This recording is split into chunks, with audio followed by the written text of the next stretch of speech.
Eu sou Rubiana, tenho 34 anos. O meu encanto pela língua portuguesa surgiu quando eu ainda era uma criancinha, que não sabia nem ler nem escrever, e ganhei um livro do meu pai.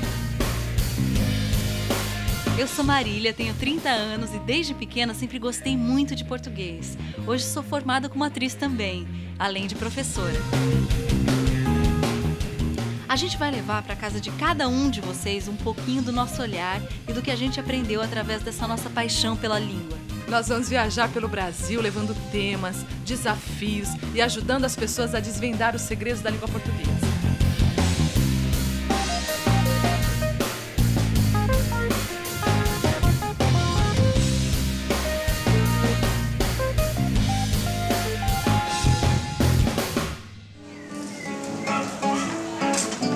Eu me chamo Tiago Emanuel Martins, nome artístico Tiago Martins, tenho 20 anos, sou natural do Recife.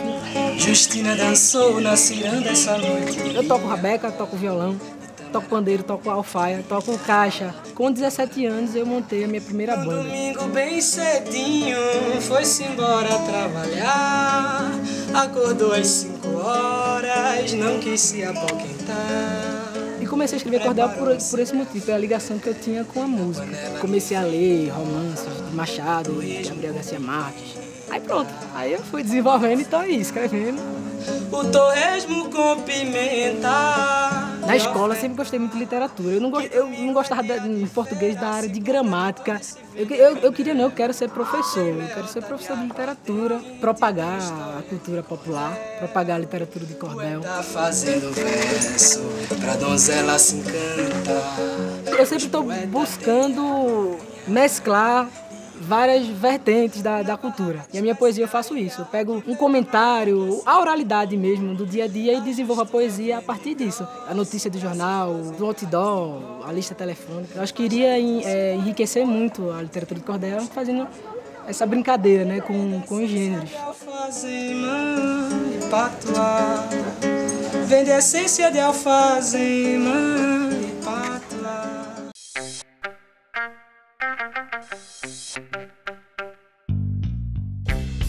Prazer, Marília. Rubiana. Prazer. Vamos sentar? Vamos? O que, em geral, assim, motiva a sua poesia?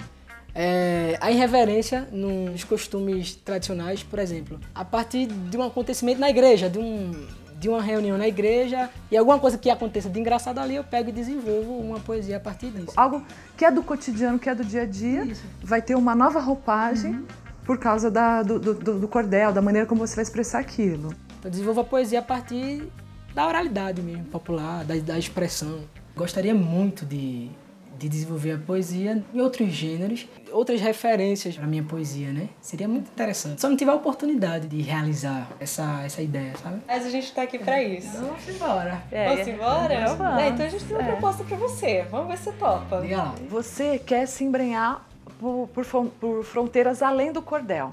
Então eu pensei que assim como o cordel, ele parte da oralidade, né, ele é um gênero oral que transita também por um gênero escrito, ao conhecermos as estruturas e reconhecermos a diversidade de gêneros textuais que existe na sociedade e a função social que eles têm, a gente conseguiria estar somando, estar agregando, estar contribuindo aí para o seu trabalho. Estou falando de uma teoria que vai entender os gêneros textuais como toda a diversidade de texto que está por aí. Então, uma bula de remédio é um gênero específico, que vai ter características específicas e que a gente consegue identificar como uma bula de remédio, dar esse nome para ela por causa dessas características. Por mais que existam diferentes bulas para diferentes remédios. Assim como um discurso político é um gênero textual, oral, assim como as revistas trazem uma diversidade de gêneros. Lá numa revista você pode ter um artigo de opinião, pode ter um anúncio publicitário. Então esses nomes todos que a gente dá para os textos revela essa diversidade de gêneros. O desafio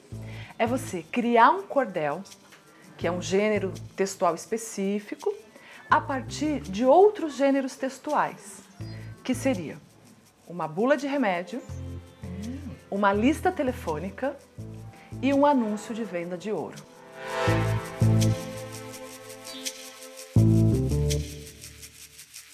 Que bacana.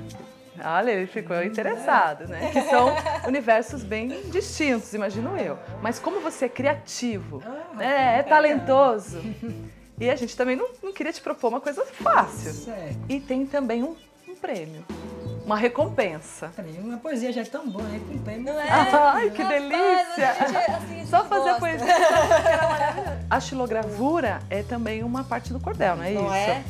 E que é lindo também. Como a gente está aí, de um lado, cuidando do texto, a gente também não queria deixar aí essa parte visual e de artes plásticas também aquém. E a gente gostaria muito de trazer um grande artista para contribuir para esse cordel final que você vai criar. E se você cumprir legal esse desafio, quem fará a xilogravura do teu cordel é nada mais, nada menos do que o Severino Borges. Show! Fechou! Para podermos somar, ajudar, nós vamos cumprir algumas etapas. Diga lá. Uma etapa comigo e uma etapa com a Marília. E vai ser cheio de surpresas. Nos aguarde.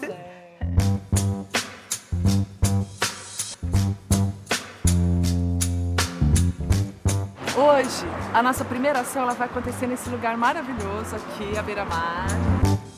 A língua, ela se faz presente em todo lugar, né? E os gêneros textuais também, porque eles são uma forma da gente se comunicar, da gente se expressar, são ferramentas para que a gente possa usar a língua.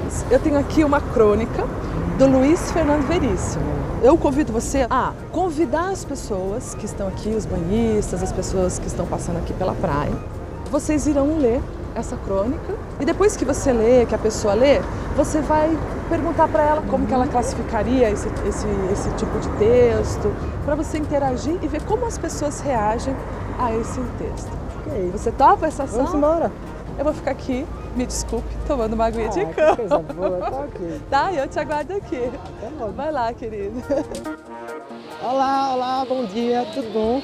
Bom dia, gente, tudo bom? Me chamo Tiago Martins, sou poeta cordelista. Vocês poderiam ceder um minutinho pra gente ler um textinho aqui rapidinho? Se possível, tudo bom? Esse texto é de Veríssimo, chama Duas Peças. Vou fazer a parte do pai e você o da filha, ou senão eu posso fazer a parte da filha e você do pai. Escolha aí. Pai. Pai, beleza, então vamos lá. Pai e filha, 1951, 1952, por aí. Minha filha, você vai usar isso? Vou, pai. Minha filha, você vai usar isso? Mas aparece um umbigo, isso. Ô, pai. Mas parece um umbigo. O que tem? Você vai andar por aí com o umbigo de fora, Por aí não, só na praia. com o umbigo de fora. Todo mundo está usando duas peças, pai. Todo mundo está usando duas peças, pai. Todo mundo está usando duas peças, pai. Minha filha, Pelo seu pai, pelo nome da família, pelo seu bom nome, use maior de uma peça só? Não quero. Não quero. não quero. Então este ano não tem praia. Então este ano não tem praia. Não tem praia. Mas, pai, Aí já é outra época. Pai e filha, 1986. Aí já muda o tempo. Pai, vou usar maior de uma peça. pai, vou usar maior de uma peça. Muito bem. Muito bem, minha filha. Gostei da sua independência. Gostei da sua independência. Por que ser como as outras? Uma peça? Ótimo. Você até vai chamar mais a atenção. Só não decidi ainda qual das duas peças. O de cima ou de baixo? A de cima ou a de baixo. E aí? Muito divertido. Acho que fala muito da diferença das gerações, né? Mostra aqui, né, a diferença de tempo, né? A atualidade hoje, tudo está totalmente libertino. Eu acho que tanto no primeiro contexto quanto no segundo, ainda acontece hoje em dia, por incrível que pareça. Mudou a moralidade, deixa de ser uma coisa que causava admiração das pessoas. Antigamente tinha esse preconceito de ir na praia de biquíni e ser aquele esparro todo. Né? E aí, o que é que você achou do texto? Tá bom. Engraçado. É. Mas então. Muito obrigado, viu?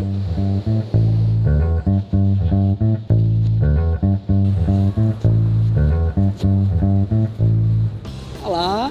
Oi, e aí, Tia? Foi ótimo. Que bom, porque eu já Divertido. providenciei aqui o teu primeiro prêmio do Oh, dia. que coisa boa. Um coco Estou geladinho. precisando. O sol está muito quente. Mas eu quero saber, você que conhece a crônica, escreve um pouquinho de crônica, que características que você vê e percebe que fazem de uma crônica uma crônica? A crônica, na minha concepção, é um tipo de literatura rapidinha, né? Que é a literatura cotidiana. Muitas vezes tem a parte da ironia, como tinha no texto do Veríssimo, você pegar uma história e destrinchar de uma forma ligeira e que no final passa uma mensagem interessante. Todo o texto que a gente produz, sejam textos orais ou textos escritos, eles partem de uma intenção, que a gente chama de intenção discursiva. Então, a intenção do cronista muitas vezes pode ser divertir ou fazer uma crítica social ou política, mas sempre há uma intenção. É como você lá com o seu cordel. Você está ali para entender, para sensibilizar as pessoas, mas às vezes você pode colocar uma pitadinha de alguma coisa, né, para provocar uma reflexão e tal. Mas o conteúdo é um aspecto e a forma como você faz aquilo é outro. Então os gêneros textuais eles também podem se recriar e é por isso que a gente partiu dessa primeira ação, para pensarmos como a gente vai recriar textos que têm uma forma tão definida, que é a lista telefônica, o anúncio de venda de ouro, de compra de ouro e a bula, né? E como a gente vai recriar esses gêneros desse conteúdo, dessa forma tão específica, trazendo-os para uma outra forma, que é a forma do cordel. Outro contexto. Outro contexto. A sua próxima ação é com a Marília. Então eu não sei qual surpresa ela preparou para você. Vamos ver o que é que estava esperando, né? Isso, mas ela me pediu que eu deixasse esse convite com você. Legal. Você pode dar uma lidinha? Sim. Porque parece que ele tem umas coisas meio estranhas.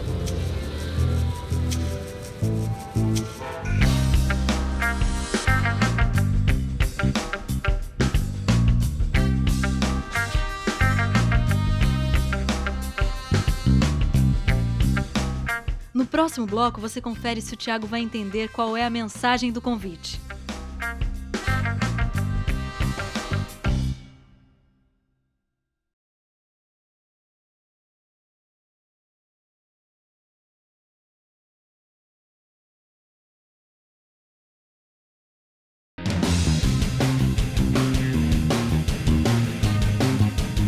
Nosso desafiante de hoje é o Thiago. Ele tem 20 anos, é cordelista e gosta de música e literatura. No primeiro bloco, ele aprendeu quais são as características da crônica. Agora ele recebeu um convite um pouco diferente. Manda esse convite. Como é que foi? Esse primeiro é uma linguagem mais de internet mesmo, assim, a linguagem virtual, vamos dizer assim, né? Que as pessoas simplificam as palavras, né? Contrai as palavras para ser uma informação rápida, né? Uma coisa rápida. E moderna, vamos dizer assim, né? A linguagem que os jovens usam hoje. E a outra linguagem é mais formal, né? Lê pra mim. Como é que é esse convite? Vamos ver aqui, vamos ver como é que fica. Vou ler como tá aqui. Tipo, se liga. Vou fazer 15 aninhos e você não pode deixar de ir na minha festinha. Ah, tem um monte de A aí, né? Como tem se um estivesse bocado gritando, disso, sei lá. Vou te dar 5, eu acho que deve ser porquês, tem um PQS, deve ser porquês. Vou te dar 5 porquês para você não faltar, acho que é assim. O não escrito bem o diferente, não é N-A-U-M, isso, né? é engraçado. Porque é meu nível, deve ser aniversário. Aniversário. Porque eu adoro você veio ser. Porque não é todo dia que você vai me ver com roupinha de princesa, né? Essa menina, por exemplo, ela vai fazer 15 anos e está convidando para uma festinha. Então, ela é jovem, isso vai estar impregnado no estilo que ela vai usar, essa jovialidade, né? Ela está se comunicando com quem?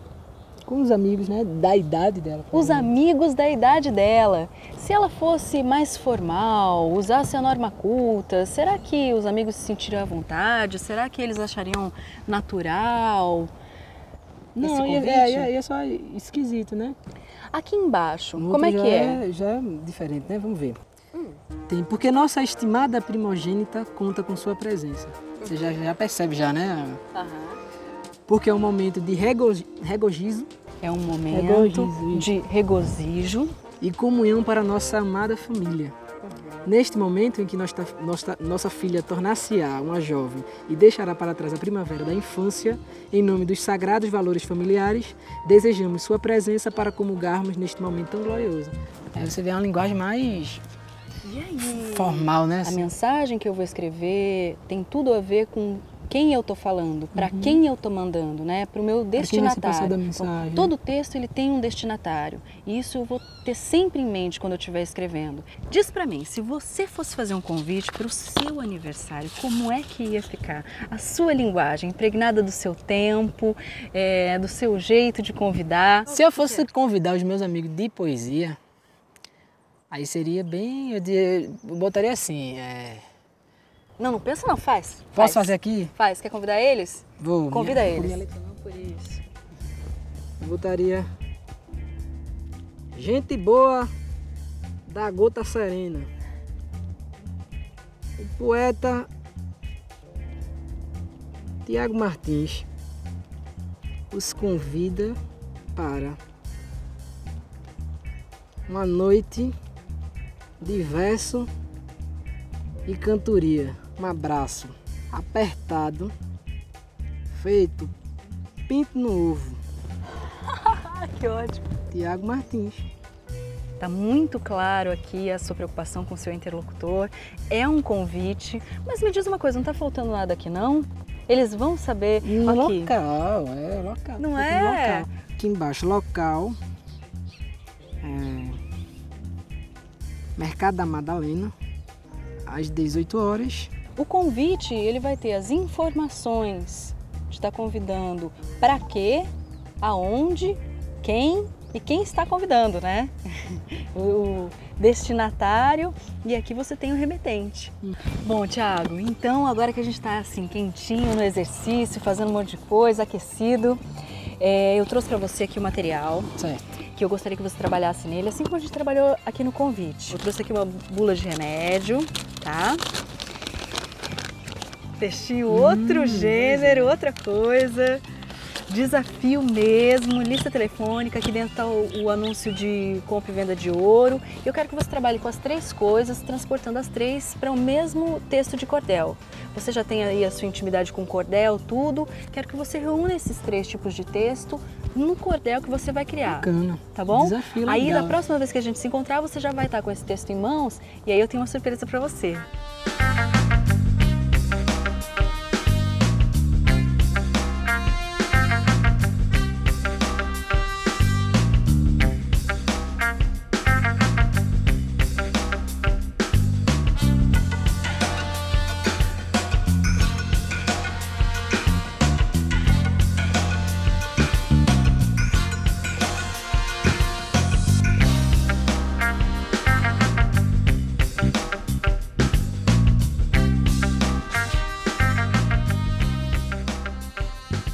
Zé Honório, eu não sabia, nessa época quando eu estava pesquisando, não sabia que ele era nem o presidente da Unicordel.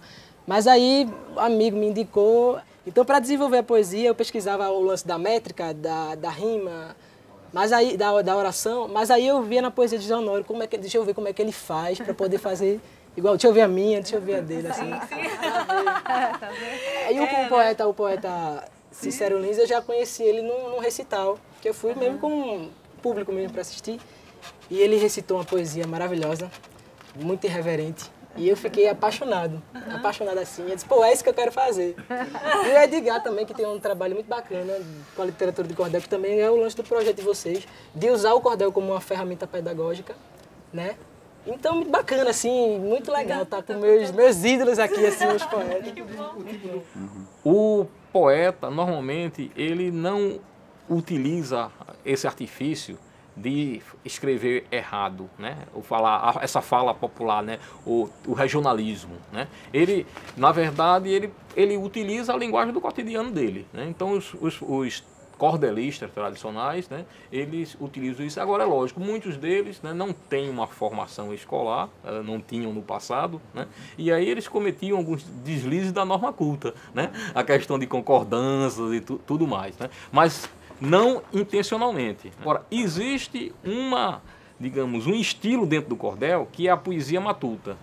Neste caso, intencionalmente, ele tenta reproduzir, né, o modo de falar, digamos, do povo, né? O linguajar matutês, como a gente diz, ele atrai a curiosidade do homem urbano.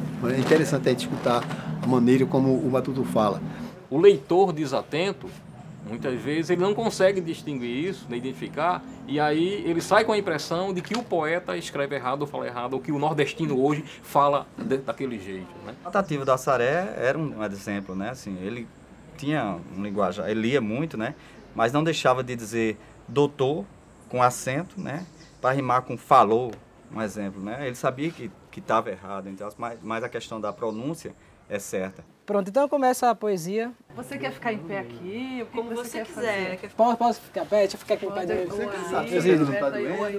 No sertão desse qualquer, no município de Alejo, o poeta Zé Firmino, um cidadão sertanejo e morador de lugar, passava a vida vagar, trocando a noite por dia e, vez por outro, coitado, recebia algum trocado para declamar poesia.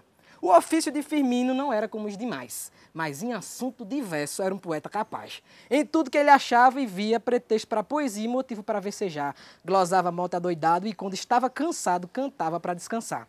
Certo dia, finalmente, receberam uma proposta de trabalhar na farmácia de seu Antônio da Costa. O cargo que lhe foi dado era um tanto inusitado, mas não causava-lhe tédio. O desafio, entre linha, foi declamar o que tinha na bula do bom remédio. Para garantir seu emprego, Firmino declamava assim: para quem provou do antídoto, precaução e advertência. Permanecer conservado no estado de abstinência, na terapia constante para o anticoagulante vingar o medicamento, que após essas reações não ter pré-indicações que mexa com o tratamento. Uma dona que passava na farmácia no momento ficou tão estupefata que perdeu seu documento e falou de meia boca: eita, que pessoa louca, nunca vi coisa tão chula. Declamar de frente ao prédio com uma caixa de remédio, fazer poema de bula. Logo após o comentário, a dona em afobamento foi-se embora e nem notaram que escaparam o documento da sua bolsa de mão. Seu RG foi ao chão e seu Firmino apanhou, e quando viu a donzela de nome Maria Bela, Firmino se apaixonou. Olha, e disse todo contente: que criatura mais bela. Com ar de apaixonado, sonhou beijando a donzela, mas foi naquele momento, com as mãos sobre o documento, que viu-se numa berlinda. Aí falou com apreço: qual será o endereço dessa criatura linda? E dando continuidade a essa história irônica, Firmino agarrou atônito uma lista telefônica e pensou assim no ato: vou achar o seu contato e depois comunicar-me. Vou concluir minha meta falando em voz de poeta, lançando meu belo charme. E assim deu início à busca, abrindo um livrão imenso, e nessa jornada finda ficar um pouquinho intenso, abriu a listas em bandas e leu umas propagandas de um velho produto ruim, e entre esses anúncios folheava outros prenúncios que diziam mesmo assim, na lista de telefone: Febrônio Ferreira Gomes, Rua José Sá do Braz, vende água, vende coentro, vende bolo e vende gás, e o número para o freguês 34537765, e além de vender peixeira, vende mato de aroeira, chupeta, tamanco e brinco. Lanchonete Nossa Pança, coma muito e paga em troco. Temos charque com cuscuz, pirão de rabo de porco, refresco de beterraba, leite de vaca e de cabra, carne de bode e suínos, e como o dono é astuto, vende bebida para adulto e picolé para os meninos. E outros tolos anúncios que ali na lista ele viu: compro, vendo, nobre ouro, o melhor desse Brasil. Trabalhamos com acionista, pago e compro tudo à vista. Se o produto tem respaldo, quem quiser nos procurar é só se comunicar com o nosso lojista Arnaldo. E o final dessa história nem carece ter fim, pois aquele desafio que propuseram para mim foi concluído com amor e um intenso labor vencido de modo bacana. Quiçá tive um bom progresso e agradeço entre verso a Marília e Rubiana. E aí? Concluído o desafio? Maravilhoso. A gente tem aí a presença, né, da malícia, né, a jocosidade, né, esse presença de espírito, né, as sacadas, né? Então são recursos que o poeta vai utilizar sem precisar, digamos, apelar para outros que seriam, né, questionáveis, digamos assim. E a verve do Tiago só é possível porque ele é um estudante, é um cara que lê, que estuda. Ou que estuda não, que aprende, né? Porque estudar é uma coisa, aprender é outra. Então é um cara que aprendeu e continua aprendendo. O conhecimento, né, a informação, ela pode vir através, né, da leitura, né? Mas ela também nos chegou há muito tempo através da oralidade, né? Tudo que a gente traz, às vezes a gente traz do nosso passado, das coisas que a gente ouviu o nosso avô falar, os nossos pais. Então a gente vai trazendo um pouco disso. O poema do Tiago é aquele trabalho que o cara diz assim: eu gostaria muito de ter feito, né? Sem dúvida. Eu gostaria muito de ter feito. Dá uma interação boa. Entre tantos outros poemas que a gente escuta e diz: rapaz, esse cara fez um trabalho que eu gostaria de ter feito. Então termina o cordel com o tocador de viola, agradecendo ao programa da nossa TV Escola, que faz a cultura viva com essa iniciativa de expandir a leitura, presenteando com amor ao nosso telespectador a nossa literatura.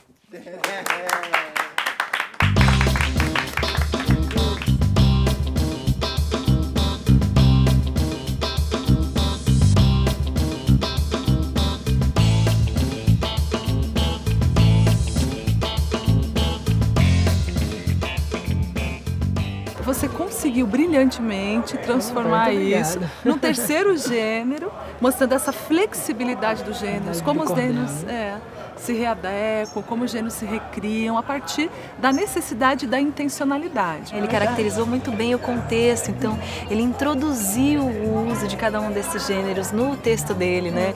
Momento, Bubi. Agora? Rapaz, olha, isso daqui é pra você. Um presente da TV Escola? É um presente pra você. É o seu prêmio. É o seu prêmio, né? Eu posso abrir? Deve! Ah, que delícia! Ser feliz. José Honório presenteou pra gente tão bonito, né? Um Olha cordel, só, tinha que os seus lindo. desenhos. Olha aí, Obrigado. agora você tem o seu... Tem aqui minha matriz. Sua própria matriz. Pra que bacana. Imprimir aí no seu cordel. Foi uma xilogravura linda. Muito obrigado. Olha só.